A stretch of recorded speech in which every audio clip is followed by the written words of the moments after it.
దేవుని వాక్య భాగాన్ని మనము ధ్యానం చేసుకుందాం.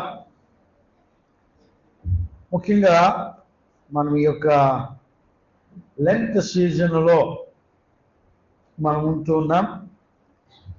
వచ్చేటువంటి బుధవారం నుండి కూడా ఈ యొక్క లెంత్ దినాలు ప్రారంభమవుతూ ఉన్నాయి. మరి వీటికి అనేకమైనటువంటి పేర్లు పెట్టారు. శ్రమ దినాలు అని కొంతమంది పేర్లు పెట్టారు.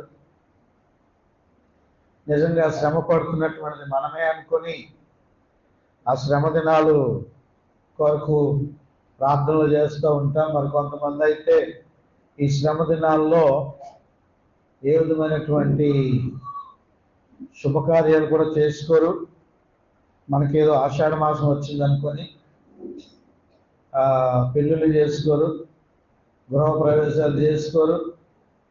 ఇంకా ఇదేదో నియమ నిష్టతో కూడినటువంటి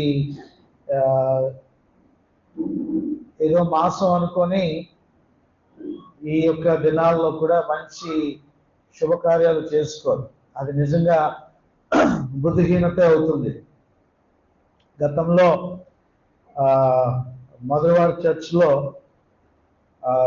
జి శాంతి సహోదరి ప్రార్థన చేస్తూ ప్రభా రాబోతున్నటువంటి శుభదినాల్లో మేమందరం కూడా జయకరంగా పాల్గొనడానికి సహాయము దయచేయండి అని ప్రార్థన చేసింది. నిజంగా ఏం పేరట? శుభదినాలు. ఈ శుభదినాలు నిజంగా ప్రియమైనటువంటి దేవుని బిడ్డరా, నిజంగా ఈ యొక్క లెంట్ కాలము మనందరి జీవితాల్లో కూడా శుభదినాలే, శుభకరమైనటువంటి దినాలు. దేవుని సన్నిధిలో ఎక్కువ సమయం గడుపుతున్నామంటే అవి శ్రమ దినాలు కాదు, నిజంగా అవి శుభదినాలు. కాబట్టి మరి దానికి చాలా చరిత్ర ఉంది. మరి ప్రభు చిత్తం అయితే మరి భస్మ బుధవారం రోజున మరి భస్మ బుధవారం అనేటువంటిది ఎలాగూ వచ్చింది అనేటువంటి విషయాన్ని మరి నేను జ్ఞాపకం చేస్తాను. అయితే ప్రియమైనటువంటి దేవుని బిడ్డగా, ఈ యొక్క లెంట్ కాలం ప్రత్యేకంగా మనము జ్ఞాపకము చేసుకోవాల్సినటువంటివి. ఈ లెంట్ కాలంలో ప్రత్యేకంగా మనము ఆలోచన చేయాల్సినటువంటివి, అలాగనే మన జీవితంలో అవలంబించవలసినటువంటివి, ఖచ్చితంగా మనము చేయాల్సినటువంటి పనులు, కొన్ని పనులు మనకి ఇక్కడ ఒక 5 విషయాలను మీకు జ్ఞాపకం చేయాలని నేను ఆశపడుతున్నాను.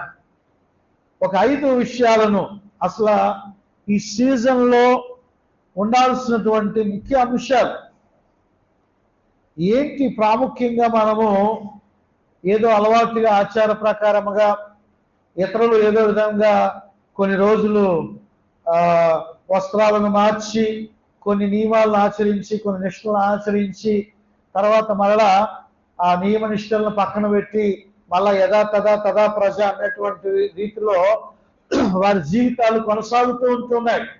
కానీ ప్రియమైనటువంటి దేవుని బిడ్డరా, అలాగూ మన జీవితాలు ఉండకూడదు. మనం ప్రత్యేకించబడి ప్రత్యేకమైనటువంటి ఆలోచన విధానం మనము కలిగి ఉండి ఈ లెంట్ కాలంలో, ఈ దినాల్లో ముఖ్యంగా మనము గుర్తుంచుకోవాల్సినటువంటి ప్రాముఖ్యమైనటువంటి కొన్ని దినాలు, కొన్ని అంశాలు ఉంటూ ఉన్నాయి. ఏంటి అంశాలు అనేటువంటిది మనం జ్ఞాపకం చేసుకోవాలి. వీటిని ముఖ్యంగా మనము ఈ 40 రోజుల మట్టుకే కాదు, మన జీవితాంతము కూడా వీటిని మనము పరిగణలోకి మనం తీసుకోవాలి. కేవలం ఈ 40 రోజుల్లోనే దేవుడు ఆకాశంలోంచి దిగి వస్తాడు, తర్వాత మళ్ళీ ఇక్కడి నుంచి మళ్ళీ 40 రోజుల తర్వాత వెళ్ళిపోతాడు అని కాదు అర్థం. ఇక్కడ ముఖ్యంగా మొన్న మధ్య నేను విన్నాను, ఈ యొక్క లెంట్ డేస్లో దేవుని యొక్క ఆధ్యాత్మికమైనటువంటి విషయాల కొరకే మనం ప్రాముఖ్యత ఇవ్వాలి. తర్వాత తర్వాత దేవుడు మళ్ళీ ఇక్కడ ఉండడు, మళ్ళా దేవుడు పరలోకానికి వెళ్ళిపోతాడు, పరిశుద్ధాత్మ సంచారం 40 రోజులే ఉంటుంది అనేటువంటి కొన్ని తప్పుడు ఆలోచనలకి మనము ముగింపు పలకవలసినటువంటి వారమై ఉంటూ ఉన్నాం. కాబట్టి ప్రియమైనటువంటి దేవుని బిడ్డరా, మొన్న మధ్యలో మొన్న వారమో ముందు ఆదివారమో ఎప్పుడో ఎవరో చెప్పుకుంటే విన్నాను, ఆ రోజంతా ఎవరు కూడా నదుల్లోకి వెళ్ళకూడదంట, ఎందుకంటే దేవతలు వచ్చి స్నానం చేసి వెళ్తారంట. ప్రియమైనటువంటి దేవుని బిడ్డరా, అంటే అట్లాగా దేవుడు కూడా ఈ 40 రోజులే మనతో ఉంటాడు. ఈ దేవుడు మనల్ని సదాకాలము మనతో ఉండేటువంటి దేవుడు ఆయన. హల్లెలూయా.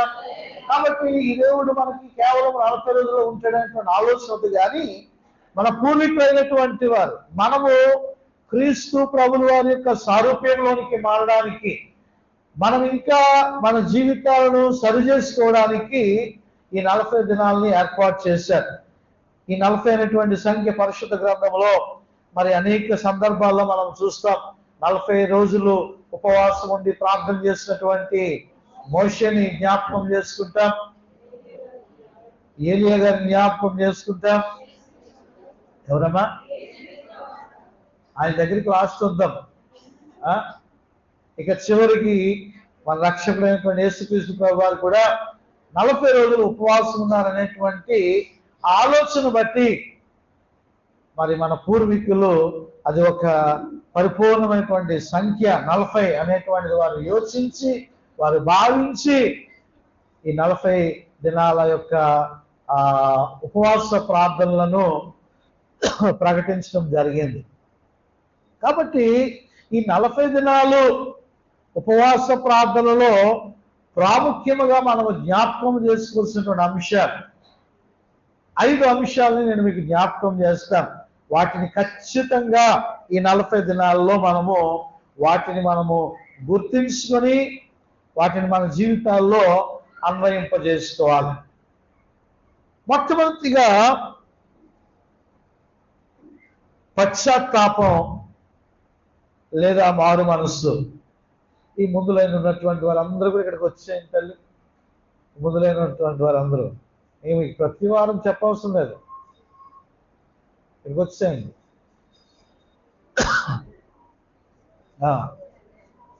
Right, God bless you.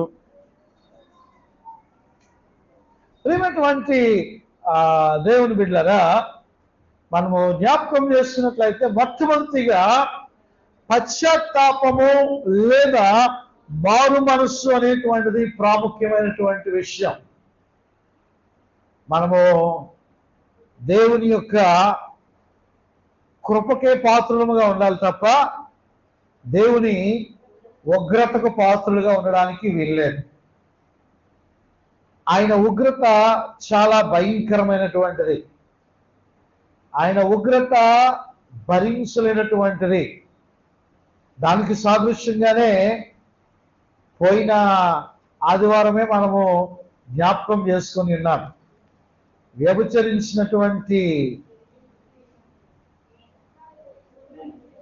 ఎవరు వ్యభిచరించారు? మోయాబీయులు వ్యభిచరించినప్పుడు ఆ వ్యభిచరించినటువంటి వారిని ఏం చెప్పాడు దేవుడు? సూర్యునికి ఎదురుగా ఉరి తీయించమన్నాడు. ఒక పాపము వారు వ్యభిచారం చేసినప్పుడు, పరాయి స్త్రీలను వారు కోరుకుంటున్నప్పుడు దానికి పర్యవసానంగా ప్రియమైనటువంటి దేవుని బిడ్డరా భయంకరమైనటువంటి ఆ శిక్షని దేవుడు అమలు చేసి ఉన్నాడు. ప్రియమైనటువంటి దేవుని బిడ్డరా, అదే ప్రకారంగా మనందరికీ తెలుసు సొదొమ గొమొర్రా అనేటువంటి వాటి విషయంలో దేవుడు వారు చేసినటువంటి పాపానికి ప్రతిగా, వారు చేసినటువంటి భయంకరమైనటువంటి పాపానికి శిక్షగా వారి మీద, సొదొమ గొమొర్రా మీద అగ్ని గంధకములను కురిపించినటువంటి దేవుడు. అదంతా కూడా నాశనం అయిపోయింది, అదంతా కూడా బూడిదైపోయింది. జీవము కలిగినటువంటి దేవుణ్ణి విడిచి ఇష్టానుసారముగా జీవిస్తూ ఇష్టానుసారంగా బ్రతుకుతూ ఉంటున్నటువంటి వారి యొక్క జీవితాల్లో, వారి బ్రతుకుల్లో దేవుని భయంకరమైనటువంటి ఉగ్రత వారు చూశారు. అలాగే పరిశుద్ధ గ్రంథంలో అనేకమైనటువంటి సందర్భాల్లో దేవుని యొక్క ఉగ్రత దేవుడు మనల్ని కనికరించాలని ఆయన కోరుకుంటున్నాడు. ఆయన కృప చూపించాలని కోరుకుంటున్నాడు. ఎవరైతే యూటర్న్ తీసుకుంటాడో, ఎవరైతే ప్రభు వైపు తిరుగుతాడో, ఎవరైతే వాడు చేసినటువంటిది తప్పు అని గ్రహించి దేవుడి వైపు తిరిగి పశ్చాత్తాపడతారో, దేవుడు వారిని కనికరించేటువంటి దేవుడు, వారి పట్ల కృప చూపించేటువంటి దేవుడు. ముఖ్యంగా మనం ఈ 40 రోజులు మనం ప్రార్థన చేస్తున్నాం, కానీ ఈ 40 రోజులు ప్రార్థన చేసినప్పుడు నీవు పశ్చాత్తాపము లేకుండా నీవు ప్రార్థన చేస్తే, నీ హృదయం ఏమాత్రము కరగకుండా, చేసినటువంటి నేరాలు నీవు ఒప్పుకొనకుండా, దేవుని ఎదుట నీవు అంగలార్చకుండా, నీవు 40 రోజులు రేయింబవళ్ళు కూడా నీవు ఆచరించినా, ఎంత ఉపవాసం ఉన్నా సరే ప్రయోజనముగా ఉండదు అనేటువంటి విషయాన్ని గమనించాం. ముందుకు వచ్చేయండి అమ్మ వచ్చాను, ఖాళీ చేయించాం మీకోసమే, ఇది ముందుకు వచ్చేయండి. ప్రియమైనటువంటి దేవుని బిడ్డలారా, జ్ఞాపకం చేసుకుంటున్నాం, పశ్చాత్తాపం అనేటువంటిది చాలా ప్రాముఖ్యమైనటువంటిది. అందుకోసమే యోవేలు గ్రంథము ఒకసారి చూడండి. యోవేలు గ్రంథము 2వ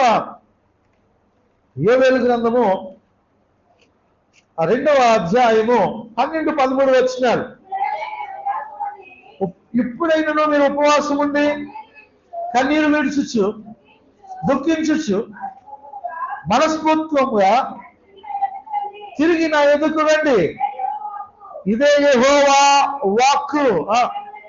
మీ దేవుడని యెహోవా కరుణా వాత్సల్యములు గలవాడును, శాంతమూర్తియు, అత్యంత కృపగలవాడునై ఉండి, తాను చేయు నిర్దేశించిన కీడును చేయక పశ్చాత్తాపపడును గనుక నీ వస్త్రములను కాక నీ హృదయములను చింపుకొని ఆయన తట్టు తిరుగుడి. ఒకవేళ ఆయన మనస్సు త్రిప్పుకొని పశ్చాత్తాపడి మీ దేవుడైన యెహోవా తగిన నైవేద్యమును ప్రాణార్పణమును మీకు దీవెనగా అనుగ్రహింపుడని ఎవడు చెప్పగలడు? ప్రియమైనటువంటి దేవుని బిడ్డలారా, మనం చేసినటువంటి పాపములకు, మనం చేసినటువంటి దేవునికి వ్యతిరేకమైనటువంటి క్రియలకు, దేవుని ఆయాసపరిచినటువంటి అనేకమైనటువంటి అంశాలు మన జీవితాల్లో ఉండొచ్చు. రహస్య పాపములు ఉండొచ్చు, దౌర్జన్యం ఉండొచ్చు, లంచాలు ఉండొచ్చు, అవినీతి కార్యాలు ఉండొచ్చు, తల్లిదండ్రులు మోసం చేసి ఉండవచ్చు, భర్తను మోసం చేసి ఉండవచ్చు, భార్యను మోసం చేసి ఉండవచ్చు, ఇదిగో బిడ్డలను మోసం చేసి ఉండవచ్చు, స్నేహితులు మోసం చేసి ఉండవచ్చు. అనేక విధములైనటువంటి పాపము క్రియలు నీ జీవితాల్లో ఉండవచ్చు. ఇదిగో దేవుడు అంటున్నాడు, ఇప్పుడైనా మీరు ఉపవాసం ఉండి పశ్చాత్తాప పడినట్లయితే ఆయన ఎటువంటి దేవుడట? కరుణా వాత్సల్యములు కలిగినటువంటి దేవుడు. ఆయన క్షమించడానికి సిద్ధముగా ఉన్నాడు. ఎవరిని క్షమించడానికి? పశ్చాత్తాప పడినటువంటి వారికి, పశ్చాత్తాపడినటువంటి వారిని క్షమించడానికి ఆయన సిద్ధంగా ఉన్నాడు. ఇక్కడ ఒక మాట చెప్తూ ఉన్నాడు, ఇదిగో మీ వస్త్రములను కాక హృదయములను చింపుకొనిడి. ఈ లెంట్ డేస్ లో చాలా మంది బాహ్యపరమైనటువంటి ఆచార వ్యవహారాలకి ప్రయారిటీ కొంతమంది ఇస్తూ ఉంటారు. కొంతమంది బయట ఉన్నటువంటి వారు వస్త్రాలను మార్చినట్లుగా మనాల్లో కూడా చాలా మంది వస్త్రాలు మారుస్తూ ఉంటారు. తెల్ల బట్టలు వేసుకుంటూ ఉంటారు, ఆ బ్లూ కండువా కప్పుకుంటూ ఉంటారు, కాళ్ళకు జోలు లేకుండా తిరుగుతూ ఉంటారు, గడ్డాలు పెంచుకుంటూ ఉంటారు. ఇంకొంతమంది అడుగు ముందుకేసి గోని పెట్ట అనుభవం కదా అని చెప్పి ఇంట్లో ఉన్నటువంటి లేదా బయట కొనుక్కొని ఒక గోని వేసేసుకుంటారు పైన. కొంతమంది ఇంత పొడుగు గడ్డాలు పెంచేసుకుంటారు. ప్రియమైనటువంటి దేవుని బిడ్డలారా, ఇవన్నీ కూడా బాహ్యమైనటువంటి స్థితిగతులను చూపిస్తున్నాయి. ఇదిగో ఈ యొక్క పశ్చాత్తాపం అనేటువంటిది నీ హృదయానికి సంబంధించినటువంటి విషయం. అది నీవు హృదయంలో నుండి దేవుని ఎదుట నీవు కన్నీరు కార్చి దేవుని ఎదుట నీవు ఒప్పుకున్నట్లయితే నీ పాపములన్నిటిని కూడా ఆయన క్షమించి వేస్తాడు. పశ్చాత్తాపం అనేటువంటి దానికి మించినటువంటి మరి యొక్క అవకాశము లేదు.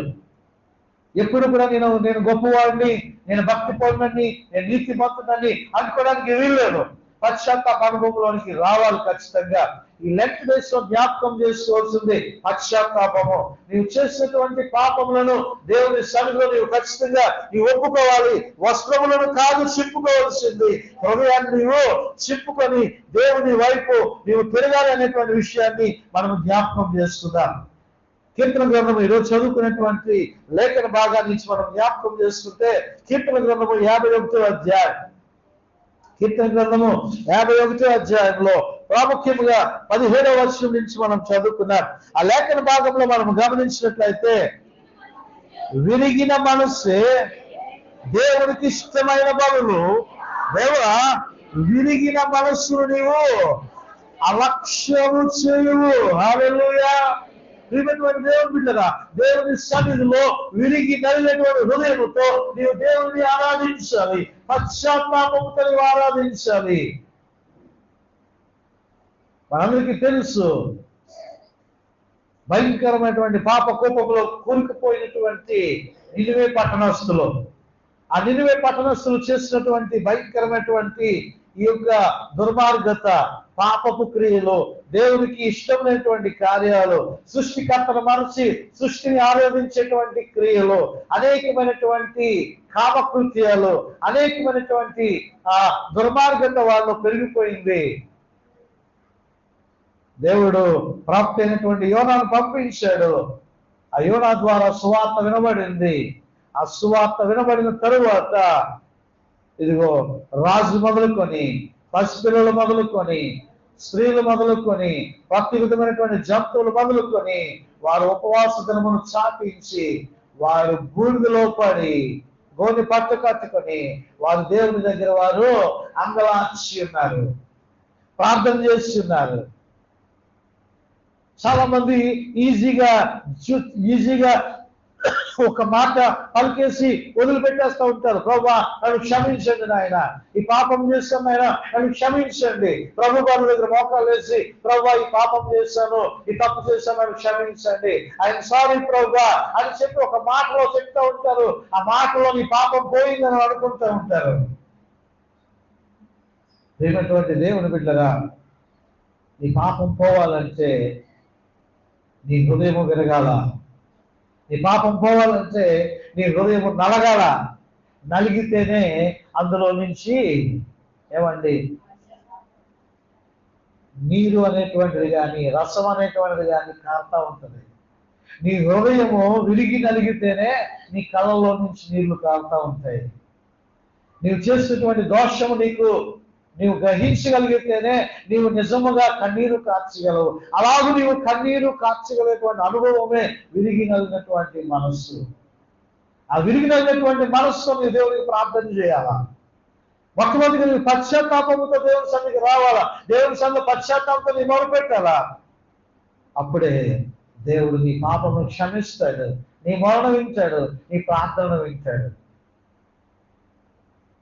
మొదటి యోహాను పత్రిక మొదటి యోహాను పత్రిక మొదటి అధ్యాయము 9వ వచనం మనం చదువుకుంటే, మన పాపములను మనం ఒప్పుకొని ఎడలా ఆయన నమ్మదగిన వాడును నీతిమంతులను గనుక ఆయన మన పాపములను క్షమించి సమస్త దుర్నీతి నుండి మనలను పవిత్రులుగా చేయును. మనము పాపము చేయలేదని చెప్పుకున్న ఎడల ఆయనను అబద్ధికునిగా చేయువారమగుదుము, మరియు ఆయన వాక్యము మనలో ఉండదు. మనం ఒప్పుకున్న ఎడల మనం ఏం చేయాలంట? ఒప్పుకున్న ఎడల నేనేం చేశాను? పాపం వాడు చేయలేదా, వీడు చేయలేదా, నేనేనా చేశాను? చిన్న పాపమే కదా. పాపంలో కొలత ఉండదు. చిన్న పాపం పెద్ద పాపం అనేటువంటిది ఏది కూడా ఉండదు. పాపం అంతా పాపమే. ఒక చిన్న మందు పుచ్చుకున్నా తాగిపోతే, బాటిల్ తాగేసినప్పుడు తాగిపోతే, ఇద్దరికి కూడా ఒకటే శిక్ష. అదేంటంటే వాడు ఎక్కువ తాగాడు కదా అని దానికి లేదు. ప్రియమైనటువంటిది ఏం బిడ్డరా. కాబట్టి ఈ లెంట్ డేస్ లో ప్రాముఖ్యముగా జ్ఞాపకం చేసుకోవాల్సింది ఏంటో తెలుసా? పశ్చాత్తాపం అనేటువంటిది. నేను పాపం చేయలేదు అని అంటే ఖచ్చితంగా దేవుడు ఏమైపోతుందట? అబద్ధికుడు అయిపోతుందట. దేవుడు ఎప్పుడైనా అబద్ధం ఆడతాడా? దేవుడు ఎప్పుడైనా సరే మనకి ఆ అబద్ధపు మాటలు దేవుడు మనకి ఇచ్చాడా? ఆయన వాగ్దానాలన్నీ కూడా నమ్మదగినటువంటివి కదా. దేవుణ్ణి మనం అబద్ధికునిగా చేయకూడదు. ఖచ్చితంగా మనం దేవుని దగ్గర ప్రభువా నేను పాపిని అని నీవు పశ్చాత్తాపడి ప్రార్థన చేయాలి. రెండో విషయం నేను జ్ఞాపకం చేస్తున్నాను, ప్రియమైనటువంటి దేవుని బిడ్డరా, ఈ లెంట్ డేస్ లో మనము జ్ఞాపకం చేసుకోవాల్సింది ఏంటో తెలుసా? ప్రార్థన అనేటువంటి అంశాన్ని. ప్రార్థన అలాగే ఆధ్యాత్మికంగా ఎదుగుదల అనేటువంటిది జ్ఞాపకం చేసుకోవాలి. ప్రార్థన అనేటువంటి దాన్ని జ్ఞాపకం చేసుకుందాం. ఈరోజు దేవుడు మనకి ఇచ్చినటువంటి అమూల్యమైనటువంటి వరం ఏంటో తెలుసా? దేవునితో మనము మాట్లాడడం అనేటువంటిది, దేవునితో మనము సహవాసము చేయడం అనేటువంటి అంశము దేవుడు మనకి ఇచ్చాడు. అంశమే ప్రార్థన అనేటువంటి ఆ గొప్ప అంశాన్ని ఇచ్చి ఉన్నాడు. ప్రార్థన ద్వారా దేవుని దగ్గరికి మనము చేరగలము. ప్రార్థన ద్వారా దేవునికి సమీపముగా మనము చేరగలము. ముఖ్యంగా ఈ లెంట్ డేస్ లో ప్రార్థనా జీవితాన్ని ఎక్కువగా అలవాటు చేసుకోవాలి.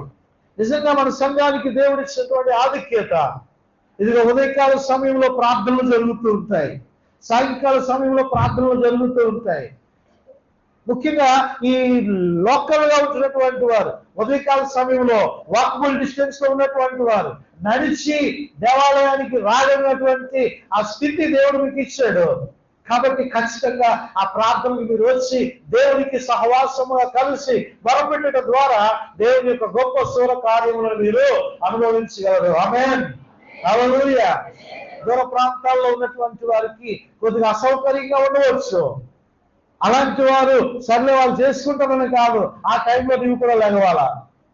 5 గంటలకు చర్చిలో ప్రార్థన పెడతా ఉంటే 5 గంటలకు నీవు కూడా లేవాలా. నీవు కూడా ప్రార్థనలో ఏకీభవించాలా. దేవుడి భూమి మీద సంచారం చేస్తున్నటువంటి దేవుడు ఇక్కడ మందిరంలో ఏ విధమైనటువంటి కృపను ఆయన కృపరిస్తున్నాడు, అదే కృప నీవు నీ యొక్క గృహంలో ఆ ప్రార్థన సమయానికి నీవు లేచి ప్రార్థన చేసినప్పుడు అదే కృప దేవుడు నీకు కూడా అనుగ్రహిస్తాడు. హల్లెలూయా. కాబట్టి ఈ కాలము ప్రత్యేకంగా నేను చాలాసార్లు చెప్పాను, ఈ 40 రోజుల మట్టిగే భక్తులుగా విశ్వాసులుగా ఉండాలా పాస్టర్ గారు అంటే కాదు. ఇది ఒక మంచి ట్రైనింగ్ పీరియడ్. ఒకవేళ ఇంతవరకు చేసినటువంటి వారు ఉండొచ్చు, ఇంతవరకు ఇన్ని సంవత్సరాలు చేసినటువంటి వారు ఉండొచ్చు, కానీ శారీరక బద్ధక ద్వారానో, మత్తు ద్వారానో, బతకం ద్వారానో, పళ్ళ ద్వారానో, అస్వస్థతల ద్వారానో, రోగాల ద్వారానో మొత్తం మీద అవి పడిపోయి ఉండొచ్చు. అవి ఏమైపోయి ఉండొచ్చు? కానీ తారుమారై ఉండొచ్చు. 5 గంటలు వేసేది 7 గంటలు లాగొచ్చు, 5 గంటలు వేసేది 6 గంటలు లాగొచ్చు. ఇవన్నీ కూడా తారుమారైపోయి ఉండొచ్చు. ఇప్పుడు మళ్ళా మనము ట్రైనింగ్ లోకి వచ్చేయాల. ప్రతి సంవత్సరం కూడా పోలీసు వాళ్ళకి మొబిలైజేషన్ నిర్వహిస్తారు. వారికి ఈ సీజన్ లోనే బహుశా జనవరి ఫిబ్రవరిలోనే ఇవి జరుగుతూ ఉంటాయి. వారికి ప్లేటన్స్ గా ఉంటారు వాళ్ళు. అంటే ఒక 300 మంది ఒక ప్లేటన్ గా అలా ఉంటారు. ఈ ప్లేటన్స్ అన్ని కూడా ఏం చేస్తూ ఉంటారంటే వీరు ట్రైనింగ్ లో నేర్చుకున్నటువంటివన్నీ కూడా ఒకసారి పునర్విమర్శ చేసుకుంటారు, మళ్ళా ఒకసారి రివ్యూ చేసుకుంటారు. వారి ట్రైనింగ్ లో వారి గన్ ఎలా పట్టుకోవాలి, వారు ఎలా షూట్ చేయాలి, ఎలా పరిగెత్తాలి, ఎలాగా వారు ఆ దేహ దారుఢ్యాన్ని వారు మళ్ళా తిరిగి పొందుకోవాలి. ఇవన్నీ కూడా మళ్ళా ప్రతి సంవత్సరం కూడా పోలీసు వారికి ఒక మొబిలైజేషన్ ఉంటుంది. ఎందుకంటే ఎప్పుడో ట్రైనింగ్ అయ్యారు, 10 సంవత్సరాలు 20 సంవత్సరాల్లో ట్రైనింగ్ అయ్యారు. ఆ ట్రైనింగ్ అయినటువంటి మర్చిపోయి ఉండొచ్చు. కాబట్టి వారు మళ్ళా ఏం చేస్తూ ఉంటారంటే వారు ఒక్కసారి వాటన్నిటినీ ఆ లెసన్స్ కానివ్వండి వాటన్నిటిని కూడా వారు మరలా ఒక్కసారి గుర్తు చేసుకుంటూ ఉంటారు. అందుకే ఒక్కొక్కసారి మీకు కనబడతా ఉండొచ్చేమో, తెల్ల బనీన్ వేసుకొని కాఫీ ప్యాంట్ వేసుకొని ఆ మొబిలైజేషన్ ఎక్కువగా ఆ యూనిఫామ్ లోనే కనబడతా ఉంటారు వాళ్ళు.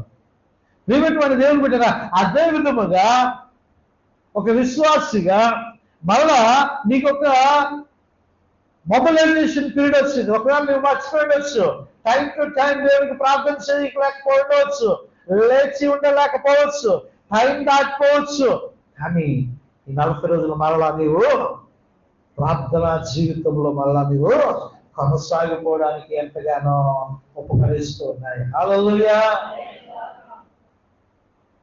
ప్రార్థన ఆధ్యాత్మికమైనటువంటి పరిపక్వత మనము ఈ యొక్క లెంట్ దేశాలలో జ్ఞాపకం చేసిన మెయిన్ థింగ్ ప్రార్థన అనేటువంటిది. చూడండి, తెస్సలోనికీయులకు మొదటి పత్రిక 5వ అధ్యాయము 17వ వచనంలో ఉంటుంది, ఎడతెగక ప్రార్థన చేయండి.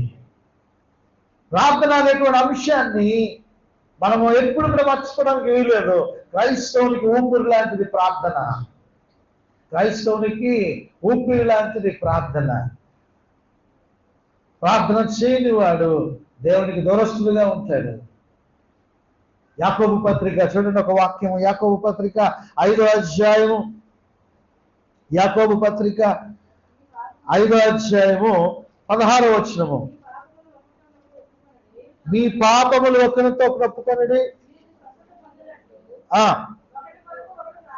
ఒకరికొకడు ప్రార్థన చేయుడి, నీతిమంతుని విజ్ఞాపన మనపూర్వకమైనదై బహు బలము గలదై ఉండును. హల్లెలూయా. ప్రియమైనటువంటి దేవుని బిడ్డలారా, ప్రార్థన అనేటువంటిది ఒకరికొకడు ప్రార్థన చేసుకోవడం అనేటువంటిది ఏదో కేవలం మనము, మన కుటుంబము, మన కొరకు ప్రార్థన మట్టుకే కాదు. ఇదిగో నశించిపోతున్నటువంటి అనేకమైనటువంటి జనాంగాల కొరకు మనం ప్రార్థన చేయాలా, నశించిపోతున్నటువంటి మన ఇరుగు పొరుగు వారి కొరకు ప్రార్థన చేయాలా, త్రోవ తప్పి తిరుగుతున్నటువంటి అనేకుల కొరకు మనం ప్రార్థన చేయాలా. ఇక్కడ అంటున్నాడు వాక్యము, నీతిమంతుని యొక్క ప్రార్థన మనపూర్వకమునదై బహు బలముగా ఉండును. హల్లెలూయా. నీవు నిజముగా నీతి యథార్థత కలిగి దేవునికి నీవు ప్రార్థన చేసినట్లయితే ఆ ప్రార్థన ఎటువంటిది అయిపోద్దట, బహు బలమైనటువంటి ప్రార్థనగా మారిపోద్దంట. ఎంత బలమైనటువంటి ప్రార్థనగా మారుతుంది? ఏలియా అంటున్నాడు, అక్కడ ఏమంటున్నాడు, ఏలియా మన వంటి స్వభావము కలిగినటువంటి మనుష్యుడే, వర్షింపకున్నట్లు అతడు ఆసక్తితో ప్రార్థన చేయగా 3.5 సంవత్సరముల వరకు భూమి మీద వర్షం పడలేదు. అతడు మరలా ప్రార్థన చేయగా ఆకాశము వర్షం ఇచ్చెను, భూమి తన ఫలం ఇచ్చెను. హల్లెలూయా. ఏలియా మన వంటి స్వభావము కలిగినటువంటి మనుష్యుడే. ఏమండి, ఏలియా మన వంటి, ఆయన మళ్ళాంటుడే కదా. మనకి 2 కళ్ళు ఉన్నాయి, ఆయన 4 కళ్ళు ఉన్నాయా? ఆయనకి 2 కళ్ళే ఉన్నాయి. మనకు ఒక ముక్కు ఇచ్చాడు దేవుడు, ఆయనకి ముందో ముక్కు వెనకలో ముక్కు ఇచ్చాడా? లేదు. మనకు ఒక నోరు ఇచ్చాడు, ఆయనకి 3 నోర్లు ఇచ్చాడా? లేదు, ఒకే నోరు ఇచ్చాడు. ఆయనకి ఒక గుండె పెట్టాడు, మనకి ఒక గుండె పెట్టాడు, ఒక హృదయాన్ని ఇచ్చాడు. ప్రియమైనటువంటి దేవుని బిడ్డలారా, ఏలియా మన వంటి స్వభావం కలిగినటువంటి మనుష్యుడే. కానీ ఏలియా ప్రార్థన చేస్తే 3 సంవత్సరాలు 3 నెలల 3.5 సంవత్సరాలు ఏం పర్లేదట, వర్షం పడలా. అంటే ఒక వ్యక్తి యొక్క ప్రార్థన, ప్రియమైనటువంటి దేవుని బిడ్డలారా, వర్షాన్ని ఆపివేసింది. మళ్ళా ప్రార్థన చేస్తే ఏమైందట, వర్షము మళ్ళా కురిసింది. హల్లెలూయా. ఎవరి ప్రార్థన? ఒక వ్యక్తి యొక్క ప్రార్థన, ఏలియా యొక్క ప్రార్థన. ఈరోజు ప్రియమైనటువంటి దేవుని బిడ్డరా, నువ్వు సమస్యలతో ఉన్నావా, నువ్వు వేదనతో ఉన్నావా, నువ్వు దుఃఖముతో ఉన్నావా, అది బలమైనటువంటి సమస్య, అది పర్వతము వంటి సమస్య, నీ ఎదురుగా భయంకరమైనటువంటి దృశ్యం నీకు కనబడుతున్నదా? వాక్యం చెప్తూ ఉంది, నీతి కలిగి యథార్థత కలిగి నీవు ప్రార్థన చేస్తే ఆ ప్రార్థన బహు బలమైనటువంటి ప్రార్థన అంటది. హల్లెలూయా. ఎటువంటి పర్వతము వంటి సమస్యలను కూడా సర్వలోకనాథుని ఎదుటది మైనము వలె అరిగిపోతుంది. హల్లెలూయా. చాలా మంది ఉన్నారు, అయ్యో మాకు ఈ అవసరం, ఈ కొరత ఉందండి, ఈ అవసరం ఉన్నదండి, ఈ ఇబ్బంది ఉన్నదండి, ఇదిగో మేము బిడ్డలు లేక అలమటిస్తున్నామండి, అనేకమైనటువంటి అనారోగ్యాలతో ఉంటున్నాం, బంధకములతో ఉంటున్నాం, ఇక్కడిలో ఉంటున్నాం, లేబడి మనసులో ఉంటున్నాం. మేమటువంటి దేవుని బిడ్డరా, నీ ప్రార్థనలో ఏమి లేదట, బలము లేకపోతా ఉంది. నీవు నీతి యథార్థత కలిగి నీవు దేవుని సన్నిధిలో నీవు ప్రార్థన చేయి. ఆ మొట్టమొదటి అంశం నేర్చుకున్నాం కదా, ఏం అంశం అది? పశ్చాత్తాప హృదయంతో నీవు ప్రార్థన చేయి, దేవుడు ఖచ్చితంగా నీ ప్రార్థన వింటాడు. ప్రార్థనా జీవితాన్ని అలవాటు చేసుకోవడానికి, ప్రార్థనా జీవితాన్ని మెరుగుపరుచుకోవడానికి చాలా మంది జీవితాల్లో అన్నీ ఉంటాయి, ప్రార్థన లేమి అనేటువంటిది ఎక్కువగా కనబడుతూ ఉంటుంది. ప్రార్థన లేమి. ఇలాంటి డేస్ లో పశ్చాత్తాపము, రెండవదిగా ప్రార్థనా జీవితం అలవాటు చేసుకోవాలి. మూడవదిగా నేను జ్ఞాపకం చేస్తున్నాను ప్రియమైనటువంటి దేవుని బిడ్డలారా, ప్రాముఖ్యముగా ఉపవాసము అనేటువంటిది. పశ్చాత్తాపం అవసరము ఈ లెంట్ డేస్ లో. రెండవదిగా ప్రార్థనా జీవితం అవసరము. ప్రార్థన లేకుండా నువ్వు రోజంతా ఎంత గడిపేసినా వృధా. ప్రార్థనతో ప్రారంభించాలా, ప్రార్థనతో నువ్వు ముగించాలా. అటు ధన్యత దేవుడు మన సంఘానికి ఇచ్చాడు. ఉదయకాల ప్రార్థన, సాయంకాల ప్రార్థన కూడా. ప్రియమైనటువంటి దేవుని బిడ్డలారా, మూడవదిగా ఉపవాసము అనేటువంటిది.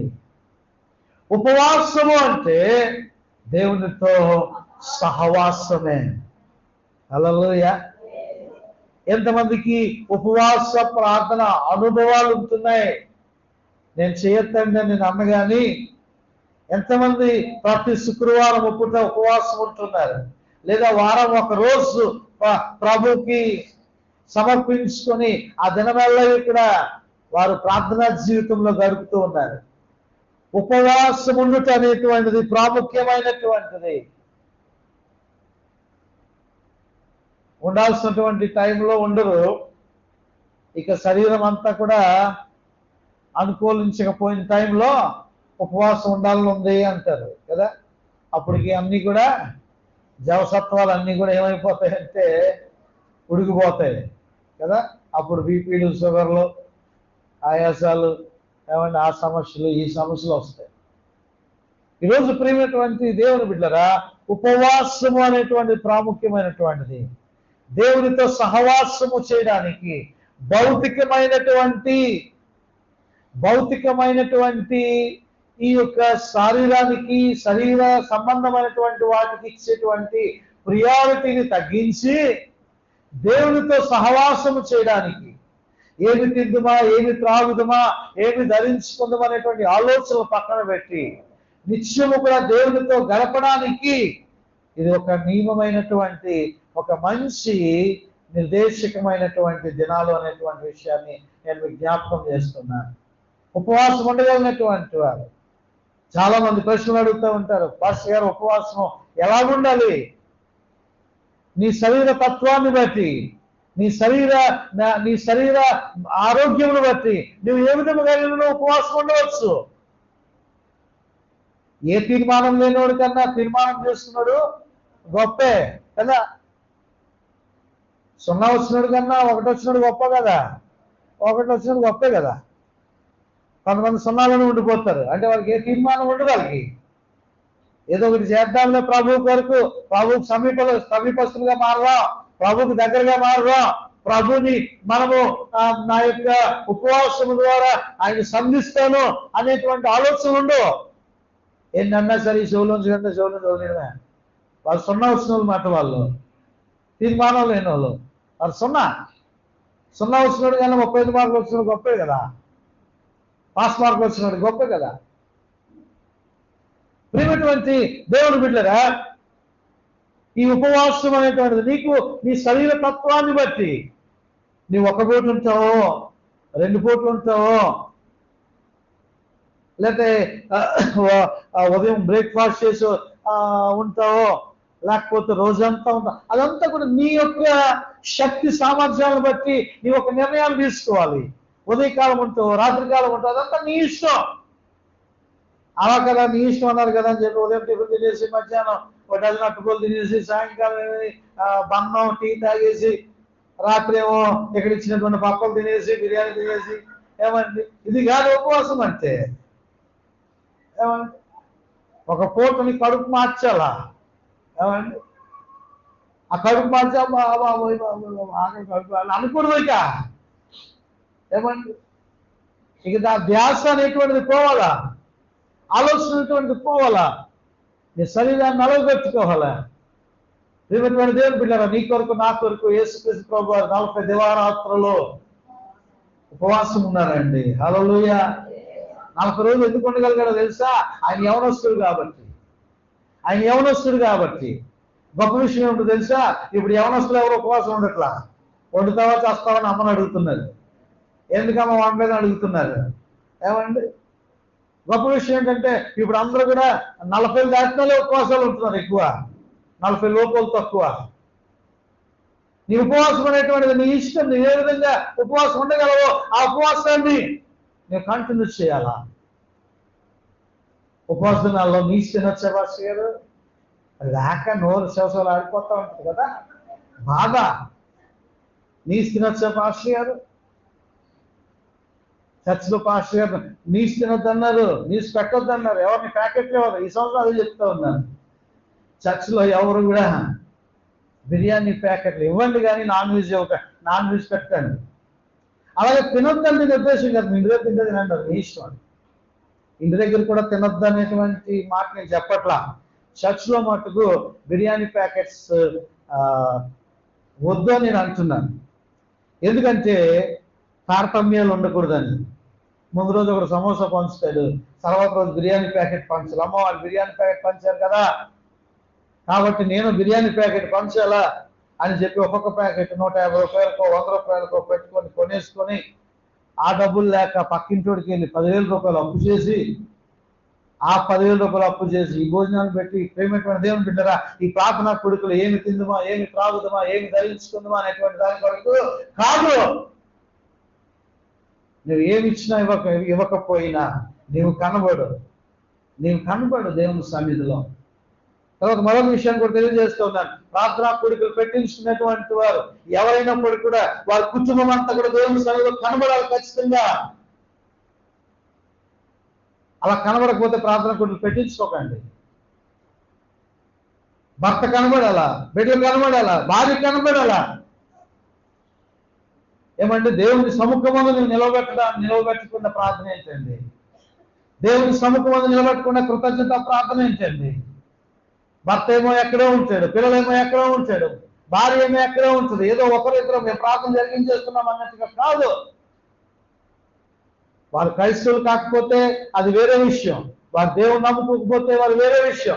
దేవుని నమ్ముకున్నటువంటి వారు కూడా చాలా మంది వారి ప్రార్థనా కోరికల్లో పురుషులు కనబట్టలేదు, పిల్లలు కనబట్టలేదు. అది చాలా అవిధేయత. ఎవరికి? దేవుని దృష్టిలో నీవు అవిధేయుడు. ఏదో జరిగించేద్దాం పని అయిపోద్ది, ఒక టీ సమోసా ఇచ్చేతో పని అయిపోద్ది. ఏమండి ఈ ఆలోచన వద్దు.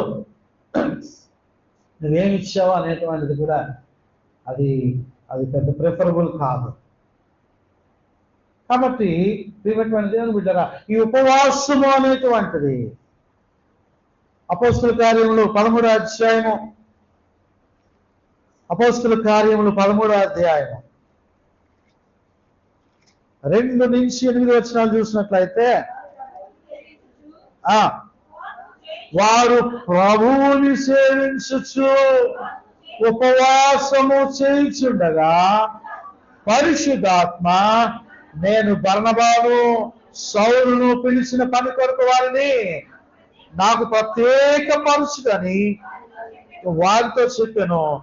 అంతటా వారు ఉపవాసం ఉండి ప్రార్థన చేసి వారి మీద చేతులుంచి వారిని పంపిరి. ప్రియమైనటువంటి దేవుని బిడ్డరా, ఉపవాస ప్రార్థన ఆనాటి అపోస్తులకు ఒక చక్కని గైడ్ గా అక్కడ మారింది పరిశుద్ధాత్మ.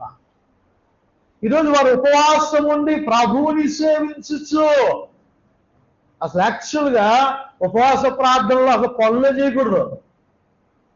బైబిల్ చెప్తున్న మాటలు తెలుసా? ఉపవాస దినాన్ని అసలు పనులే చేయకూడదు. మనోళ్ళు ఏం నేర్చుకున్నారంటే పనులు లేకపోతే బతుకు తెరువు ఎలాగంటే అన్నట్టుగా మొదలెట్టారు. పాత గ్రంథంలో చూసినట్లయితే ఇదిగో ఉపవాస దినాల్లో అసలు నీ పనులే చేయకూడదు, ఏ ఉద్యోగాన్ని జరగకూడదు. నువ్వు ప్రభు దగ్గర ఉండాలా, ప్రభుకే సమయాన్ని ఇవ్వాలి, ప్రభుతోనే నువ్వు గడపాలా. ఇక్కడ వాక్యం చెప్తూ ఉంది, వారు ప్రభువుని సేవించచ్చు ఉపవాసము చేయించుండగా పరిశుద్ధాత్మ వారికి ఒక చక్కని గైడెన్స్ ఇస్తూ ఉన్నది. ఈరోజు నీకు నిర్ణయాలు తీసుకోవడానికి, ఈ సమస్యల నుండి విడుదల పొందడానికి ఇదిగో నీ ఉపవాసం ఉండి ప్రార్థన చేయాల. ఒకవేళ ఉపవాసం ఉండి నీవు ప్రార్థన చేయగలిగితే నీకు ఇచ్చేటువంటి ఆశీర్వాదాలు ఏంటో తెలుసా? యెషయా గ్రంథము 58వ అధ్యాయంలో ఈ విషయాలన్నీ కూడా చాలా విపులముగా మనకి ఇక్కడ కనబడుతూ ఉంటాయి. చూడండి, యెషయా గ్రంథము 58వ అధ్యాయము అలాగ నువ్వు చేసిన ఎడలా 11వ వచనం నుంచి చదవండి. యెహోవా నిన్ను నిత్యము నడిపించును, కరువు కాలమున ఆయన నిన్ను తృప్తిపరచి నీ ఎముకలను బలపరచును. నీవు నీరు కట్టిన తోట వలెను ఎప్పుడూ ముక్కుచుండు నీటి ఓట వలెను ఉండెదవు. పూర్వకాలం నుండి పాడైపోయిన స్థలములను నీ జనులు కట్టెదరు. అనేక తరముల కిందట పాడైపోయిన పునాదులను నీవు మరలా కట్టెదవు.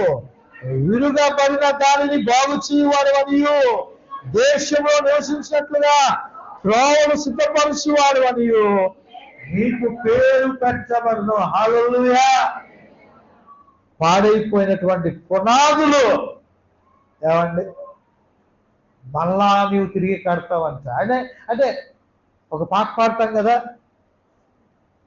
కోల్పోయినవన్నీ ఇచ్చుటకును బాధల నుండి బ్రతికించుటకును,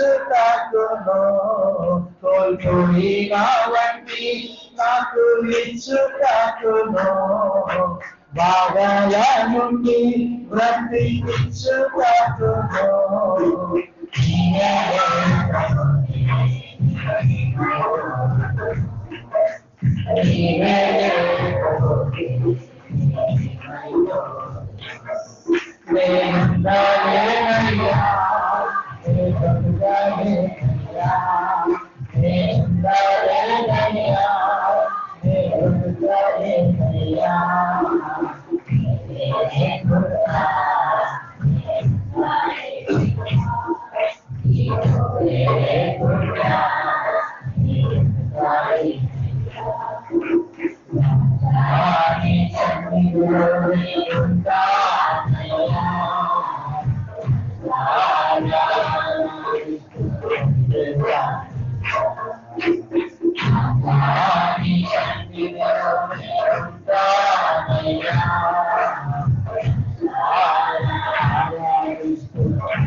ప్రియమైనటువంటి దేవుని బిడ్డలారా, ఈ ఉపవాసం అనేటువంటి దాని ద్వారా కోల్పోయినటువంటి ఆనందాన్ని వల్ల నీవు పొందుకుంటావు. హల్లెలూయా. కోల్పోయినటువంటి భాగ్యాన్ని నీవు పొందుకుంటావు, కోల్పోయినటువంటి సంపదని పొందుకుంటావు, కోల్పోయినటువంటి ఆరోగ్యాన్ని పొందుకుంటావు, కోల్పోయినటువంటి ప్రతి విధమైనటువంటి వేదన కూడా మార్చివేయబడి సంతోషం, ఆనందము, సమాధానాన్ని పొందుకుంటావు. ప్రియమైనటువంటి దేవుని బిడ్డలారా, ఆ ఎస్తేరు చేసినటువంటి ఉపవాస ప్రార్థన పురీము పండుగకు దారి తీసింది కదా. హల్లెలూయా. సంతోషము, సమాధానము, క్షేమము, బహుమతులు పంచుకోవడము, విందు చేసుకోవడము, వారు ఎక్కడైతే బిడియముతో, భయముతో, ఆందోళనతో వారి జీవితాలు గడిపారో అవన్నీ కూడా దేవుడు తీసి పారేశాడు. మళ్ళా వారి జీవితాల్లో గొప్ప సంతోషాన్ని, ఆనందాన్ని దేవుడు వారికి నింపి ఉన్నాడు. హల్లెలూయా. ఈరోజు నీ ఉపవాసం ఉండి ప్రార్థన చేసి ప్రభుని గోరాడు, పట్టుదల కలిగి నీవు గోసాడు. పనులన్నీ చేసుకుంటూ ఉదయాన్నే లేచి ఎక్కడెక్కడికో వెళ్ళిపోతూ ఏదో ఉపవాసం ఉండాలి కదా అని ఈ పూట మానేసి ఇలాగ కాదు, ప్రభువుకి సమీపముగా ఉండాలి. ప్రభుకి సమీపముగా ఉండాలి, దేవునితో వాసము చేయాల. ఒకవేళ నీకు దేవుని సన్నిధికి ఉదయకాల సమయంలోనో సాయంకాలమో రావడానికి ఒకవేళ అవకాశం లేకపోతే నువ్వు ఏం చేయాలో తెలుసా? ఖచ్చితంగా నువ్వు రావాలి. ఒకవేళ ఉదయాన్నే లేచి నీ వాక్యము చదువుకొని ప్రార్థన చేసుకొని నీ ఉపవాస దినాన్ని నీవు ప్రారంభించాలా. చెప్పాను కదా, ఇదంతా కూడా 40 రోజులు బట్టి కాదు, ఇది ఒక ట్రైనింగ్ పీరియడ్. మరలా మనం ఒక్కొక్కసారి నీవు మొబిలైజేషన్ చేసుకోవడానికి, మరలా ఒకసారి ఇవన్నీ క్రైస్తవ జీవితం అంటే ఇది, దేవునితో సహవాసం అంటే ఇది, దేవునితో నడుచుట అంటే ఇది, దేవునితో గడుపుట అంటే ఇది అనేటువంటిది మరలా నీవు ఒక్కసారి పునర్విమర్శ చేసుకోవడానికి. ఒకవేళ తప్పిపోయావేమో దాన్ని దారిలో పెట్టడానికి. 4వదిగా ఆ 3 విషయాలు చెప్పాను. 1 పశ్చాత్తాపము, 2వది ప్రార్థనా జీవితము, 3వది ఉపవాసము, 4వది దాన ధర్మాలు. ఏమండి? 4వది దాన ధర్మాలు. లేనటువంటి వారిని జ్ఞాపకం చేసుకునేటువంటి సమయము కూడాను. అబ్బా, ఈరోజు మా ఇంట్లో ఇద్దరు ఉపవాసం ఉంటున్నారు, ఈ నెలలో 25 కేజీలు బస్తా వేసుకుంటే చాలు, 50 కేజీలు బస్తా వేసుకోవసరం లేదు, 25 కేజీలు బస్తా మిగులు అని నువ్వు అనుకుంటున్నావేమో. నీ మిగులు అంతా కూడా ఎవరికి ఇవ్వాలా? పేదలకు ఇవ్వాలా.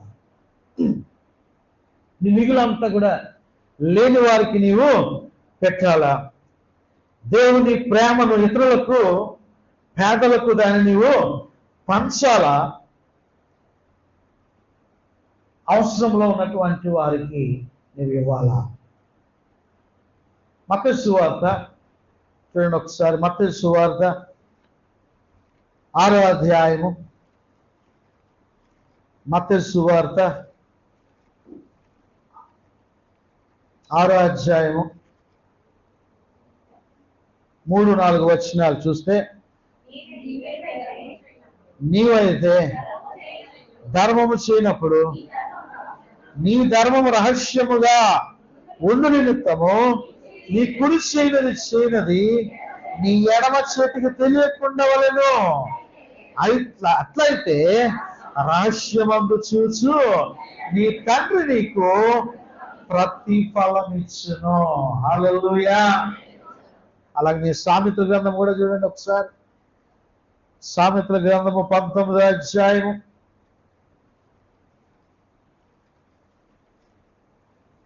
17వ వచనం చదివితే,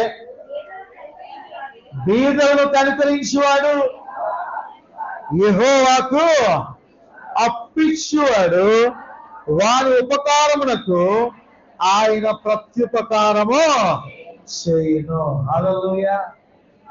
ప్రియమైనటువంటి దేవుని బిడ్డలారా, ఈ లెంత్ డేస్ లో ప్రత్యేకమైన జ్ఞాపకం చేసుకోవాల్సింది తెలుసా? దాన ధర్మాలు చేయటం అంటే లేని వారిని, బీదలను నీవు జ్ఞాపకం చేసుకోవాలి. దిక్కుమాల వారిని జ్ఞాపకం. అబ్బాయి ఈరోజు ఈ కూర మిగిలిపోయింది, అన్నం మిగిలిపోయింది, ఈరోజు చాలా మిగిలిపోయింది, నెలంతా కూడా అని అనుకోవడానికి లేదు. నీ మిగులంతా కూడా ఏం చేయాలంట? మిగిల్చుకోవడానికి లేదు. దాన్ని ఏం చేయాలి? పేదలకు నీవు పంచిపెట్టాలి.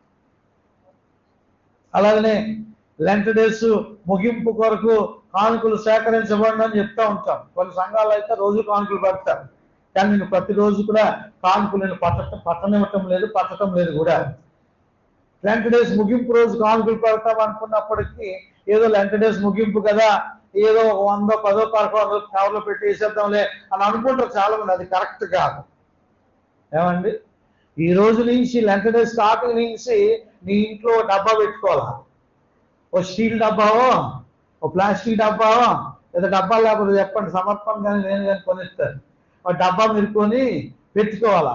ఆ డబ్బా మీరు కొని పెట్టుకొని అందులో ఇదిగో ఈరోజు నాకు 20 రూపాయలు నా భోజనం ఖర్చు 20 రూపాయలు, 30 రూపాయలు మిగిలింది, ఇదిగో ఈ 30 రూపాయలు ఆ డబ్బాలో మీరు వేయాల.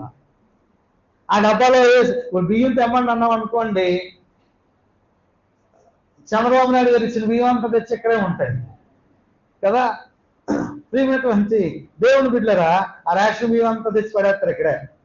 కాబట్టి ఈ ఈ ఇప్పటి నుంచి కూడా, అంటే ఈ 40 రోజులు కూడా ఏం చేయాలో తెలుసా? ఒక డబ్బా పెట్టుకోవాలి ఇంట్లో. ఈ రోజు నీకు ఏంటి మిగిలిందో ఆ మిగిలంతా కూడా అందులో వేయాల. ఆ మిగిలంతా అందులో వేసిన తర్వాత 40 రోజుల తర్వాత నీవు అవన్నీ కూడా దేవుని సన్నిధి తెచ్చి నీవు ఇవ్వాలా. ఇచ్చినట్లయితే మనమందరము కలిసి ఏదో ఒక మంచి కార్యక్రమము పేదల కొరకు, ఏదో బ్లైండ్ వారికి కానీ, ఏదైనా ఒక అన్న సందర్భం కానీ, ప్లాట్ఫామ్ మీద ఉన్నటువంటి వారికి కానీ ఏదో రకంగా మనం సహాయము చేయొచ్చు. అంతేగాని ఆ రోజు లెంట్ డేస్ ముగిస్తున్న కాంగ్రెస్ అనుకోండి, జోబులోంచి ఇలా తీసి తీసి తీసి నోట్ అందులో పెట్టేసి అయిపోయింది. అది కాదు. ఈ ఉపవాస దినాలు దిక్కుమాల వారిని జ్ఞాపకం చేసుకోవాలి. ఒకవేళ మీకు చేతనైతే మీ వ్యక్తిగతంగా మీరు చేసేసుకోవచ్చు. మీరు సంఘానికి తెలియాలి, పాస్టర్ గారికి తెలియాలని అవసరం లేదు. రహస్యమందు చూసేటువంటి తండ్రి నీకు ప్రతిఫలం ఇస్తాడు. లేదా ఐక్యంగా సంఘం అంతా కలిసి చేయడానికి ఈ విధముగా అయినా కూడా చేయగలగాల. అంతేగాని ఈ నెక్స్ట్ డేస్ లో మనము పేదలను కూడా జ్ఞాపకం చేసుకోవాలి, విధవరాటను జ్ఞాపకం చేసుకోవాలి, దిక్కుమాలినటువంటి పిల్లలను జ్ఞాపకం చేసుకోవాలి. అది ప్రభు మనకి నేర్పించి ఉన్నాడు. ఇలాంటి డేస్ ఏం జ్ఞాపకం చేసుకోవాలి? ఒకటి పశ్చాత్తాపం, రెండోది ప్రార్థన, మూడోది ఉపవాసం, నాలుగోది దాన ధర్మాలు, ఐదోది లాస్ట్ కదా. లాస్ట్ అయినా ఏలేంటిది, ఇది లేకపోతే 4 ఉన్నా ఒకటి లేనట్టే ఉంది కదా. తమ ఫింగర్ ఏంటిది? యేసుక్రీస్తు ప్రభువారి యొక్క త్యాగాన్ని జ్ఞాపకం చేసుకోవాలి. హల్లెలూయా. నీ కొరకు నా కొరకు సిలువలో ప్రాణం పెట్టి ఇంత గొప్ప రక్షణ ఇచ్చినటువంటి యేసుక్రీస్తు ప్రభువారి యొక్క త్యాగాన్ని మనము జ్ఞాపకం చేసుకోకుండా ఈ లెంట్ డేస్ కి ముగింపే లేదు. మన ప్రభుని కనపరచాలి, మన ప్రభు కార్యాలను ధ్యానం చేయాలి, మన ప్రభు యొక్క ప్రేమను మనము ధ్యానం చేసుకుంటూ మనం వెళ్ళాలి. చూడండి, ఒక వాక్యాన్ని రోమపత్రిక 5వ అధ్యాయము 8వ వచనం ఒకసారి చదివినట్లయితే, రోమపత్రిక 8 చదవండి అమ్మా. దేవుడు మన ఎడల తన ప్రేమను వెల్లడిపరుచుచున్నాడు. ఎట్లనగా మనం ఇంకనూ పాపులమై ఉండగానే ఆయన మన కొరకు, క్రీస్తు మన కొరకు చనిపోయిను కాబట్టి ఆయన రక్తము వలన ఇప్పుడు నీతిమంతులముగా తీర్చబడి మరింత నిశ్చయముగా ఆయన ద్వారా ఉగ్రత నుండి రక్షించబడుదుము. హల్లెలూయా. యేసుక్రీస్తు ప్రభువారి యొక్క త్యాగమును, యేసుక్రీస్తు ప్రభువారి యొక్క ప్రేమను ధ్యానము చేయకుండా మనం ఉండలేము. ధ్యానము చేయకుండా ఈ దినాలకు ముగింపు లేదు. అయితే మనకు ఒక విలువ తీసుకొని వచ్చింది సిలువ. సిలువ మీద వేలాడుతున్నటువంటి యేసుక్రీస్తు ప్రభువు, ఆయన ద్వారానే ఉగ్రత నుండి తప్పించబడగలము. ఇంకొక వాక్యం చూద్దాం ఒకసారి. 2 కొరింథీ పత్రిక 5వ అధ్యాయము 21వ వచనం ఒకసారి చూద్దాం. ఎందుకనగా దేవుడు నీతి అగినట్లు పాపమెరుగని ఆయనను మన కోసము పాపమెరుగని ఆయన మన కోసం ఏమైపోయినట్ట? పాపము చేయువాడుగా అయిపోయాడు. పరిశుద్ధుడైనటువంటి దేవుడు మన కోసము అపరిశుద్ధుడిగా ఆయన మారిపోయాడు. ఆయన త్యాగాన్ని మర్చిపోకూడదు. అందుకే ఈ లెంట్ డేస్ అన్ని కూడా యేసుక్రీస్తు సిలువ ధ్యాన పాటలు పాడుతూ ఉంటారు. కారణం ఏమిటంటే ఆయన ద్వారానే మనకి రక్షణ, విమోచన, పాప క్షమాపణ కలిగి ఉన్నాయనేటువంటి ఉద్దేశంతో. ఒకసారి ఒక వడ్రంగి ఉన్నాడంట, ఒక కార్పెంటర్ ఉన్నాడంట. ఆ కార్పెంటర్కి ఒక కొడుకు ఉన్నాడంట. ఆ కార్పెంటర్ యొక్క కొడుకు ఈ లోకంలో ఉన్నటువంటి పాపంలో మునిగిపోయాడంట. పాపేచ్ఛలు, వ్యభిచారం, దుర్మార్గత, అనేకమైనటువంటి త్రాగుడు, జోదము, ఈ యొక్క అలవాట్లన్నిటికీ కూడా బానిసైపోయాడు. వీటన్నిటికీ కూడా బానిసైపోతే రోజు కూడా వాళ్ళ ఇంట్లో వారి తండ్రి రోజు ఏడుస్తూ ఉన్నాడంట. ఆ తల్లిదండ్రులు రోజు బాధపడుతున్నారంట. ఏంటి నా కొడుకు ఇలాగ అయిపోయాడు, నా కొడుకు ఇలా నశించిపోతున్నాడు, ఏంటి నా కొడుకు పాపములో మునిగిపోతూ ఉన్నాడు, విస్తారమైనటువంటి పాపాలు చేస్తున్నాడు, విస్తారమైనటువంటి పాపము క్రియలో మునిగిపోతున్నాడు అని చెప్పేసి వేదన పడుతున్నాడు. ఇట్లా కొంతకాలం గడిచిన తర్వాత నేను ఇంట్లో నుంచి ఉండను, బయటికి పోతానని అనుకున్నాడంట. అయితే ఈ తండ్రికి ఎంత దుఃఖం వేస్తుందంట. ఈ తండ్రి ఒక పని చేయడం మొదలు పెట్టాడంట. ఇదిగో ఈ కుమారుడు ఒక తప్పు చేశాడు, ఒక పాపం చేశాడంటే ఇంట్లో వెళ్ళి ఆ తలుపు వెనకాతల, ఇది వడ్రంగోడు కాబట్టి, కార్పెంటర్ కాబట్టి, ఒక మేకు తీసి గట్టిగా కొట్టివాడట. వీడు అబద్ధం ఆడాడంటే ఒక మేకు, వీడు దొంగతనం చేశాడంటే ఇంకొక మేక దగ్గర వచ్చేవాడంట. కోపం అలా తీసుకొని వెళ్ళి ఆ సుత్తి పెట్టుకొని ఒక మేక దగ్గర వచ్చేటువంటి వాడంట. ఇదిగో వీడు వ్యభిచారం చేశాడు, ఒక మేక దగ్గర వచ్చేవాడంట. వీడు ఇంకొకరు కొచ్చాడు, అన్యాయంగా కొచ్చాడు అంటే ఇంకొక మేక దగ్గర వచ్చేటువంటి వాడంట. వీడు బూతులు మాట్లాడాడు అని చెప్పి ఇంకొక మేక దగ్గర వచ్చేటువంటి వాడంట. ఇంకొక దొంగతనం చేశాడు, ఇంకొక మేక దగ్గర వచ్చేటువంటి వాడంట. ఇలాగ మేకులు దగ్గర ఉంటుంటే ఆ కడుపంతా కూడా మేకులు మేకులు మేకులు అంతా మేకులు అయిపోయాయంట. ఇక ఇలాగ పాపాలు చేసుకుంటూ తప్పులు చేసుకుంటూ ఉంటున్నాడు. ఈ తండ్రి బాధపడుతున్నాడు. ఆ కోపాన్ని ఆ మేక రూపంలో అక్కడ గోడకు దగ్గరుతూ ఉన్నాడు, తలుపుకు దగ్గరుతూ ఉన్నాడు. ఇక ఒకనొక దినాన్ని ఇక నీతో ఉండను అని చెప్పేసి ఆ కొడుకు తండ్రిని వదిలిపెట్టి పారిపోయాడంట, వెళ్ళిపోయాడంట. తండ్రిని వెళ్ళి పారిపోయిన తర్వాత ఒకరోజు ఒక పెద్ద మీటింగ్, సువార్త సభ జరుగుతూ ఉంది. ఆ సువార్త సభకు వెళ్ళాడు. తను చేసినటువంటి తప్పిదములన్నీ కూడా దేవుడు తన కళ్ళ ఎదుట బయలుపరిచాడు. దేవుడు అద్భుతమైనటువంటి దేవుని వాక్యము ద్వారా తన హృదయాన్ని తాకాడు.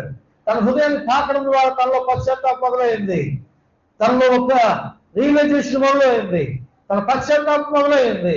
ఎప్పుడైతే మొదలైందో ఇక దేవుని ఎదుట పాప క్షమాపణ పొందాడు. పాప క్షమాపణ పొందిన తర్వాత ఇక తన తండ్రికి ఉత్తరం రాస్తున్నాడు. తండ్రి నన్ను క్షమించు, నన్ను క్షమించు. ఇక నేను పరలోకపు తండ్రికి నీకు విరోధముగా పాపం చేశాను, నన్ను క్షమించు అని చెప్పి ఒక ఉత్తరం రాశాడంట. ఆ ఉత్తరం చూడగానే ఆ తండ్రి ఎంతో సంతోషించాడట. ఇక అలా ఉత్తరాలు వస్తూ ఉన్నాయి. నాన్న ఈరోజు వాక్యం చదువుకున్నాను నాన్న అని అని ఆ పేపర్ ఆ ఉత్తరం చదివాడంట. వెంటనే ఏం చేశాడంట, ఒక మేకు తీసేసాడంట. నాన్న ఈరోజు ప్రార్థన చేసుకుంటున్నాను డాడీ అంటే ఒక మేకు పిక్కేసాడంట. నాన్న ఈరోజు నేను చర్చికి వెళ్ళాను నాన్న అంటే ఒక మేకు పిక్కేసాడంట. నాన్న ఈరోజు నేను సువార్తకి వెళ్ళాను నాన్న, ఇదిగో ఒక మేకు తీసాడంట. నాన్న ఈరోజు నేను ఒక పాట నేర్చుకుని చర్చిలో పాడాను నాన్న, ఇంకొక మేకు తీసేసాడంట. ఇలాగ పాపపు క్రియలు వదిలిపెట్టి పరిశుద్ధుల నీతి క్రియలు చేయడం మొదలు పెట్టాడు. ఒక్కొక్క నీతి కార్యము, ఒక్కొక్క మంచి కార్యము, ఒక్కొక్క దేవుని మహింపరిచేటువంటి కార్యం చేస్తూ ఉంటే ఈ నా ఇంటి దగ్గర ఏం చేస్తూ ఉన్నదంటే ఒకప్పుడు దగ్గరటువంటి మేకులన్నిటిని కూడా ఒక్కొక్క మేకుని కూడా తీసేయడం మొదలు పెట్టాడు. ఒక్కొక్క మేకుని తీసేయడం మొదలు పెట్టాడు. ఒకనొక దినాన మొత్తం మేకులన్నీ కూడా ఏమైపోయాయి, పోయాయి. హల్లెలూయా. కొంతకాలం అయిన తర్వాత కొడుకు ఇంటికి వచ్చాడంట. కొడుకు ఇంటికి వచ్చి తండ్రిని అమాంతంగా కావు వేసుకున్నాడు. తన ఇంట్లో తిరుగుతూ ఉన్నాడు. ఒకసారి తలుపు వెనక అక్కడ చూసాడంట.